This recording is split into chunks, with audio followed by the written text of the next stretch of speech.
ఎన్నెన్ని అన్న పసి పిల్లవాడు నవ్వాడు.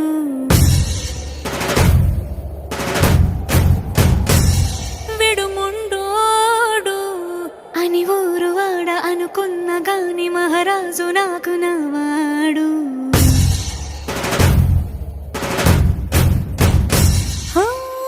మాట పెడుసైనా మనసులో వెన్న రాయిలా ఉన్నవాడిలోన దేవుడెవరికి తెలుసును నాకన్నా. సూసేకి అగ్గిరవ్వ మాదిరే ఉంటాడే నా సావే.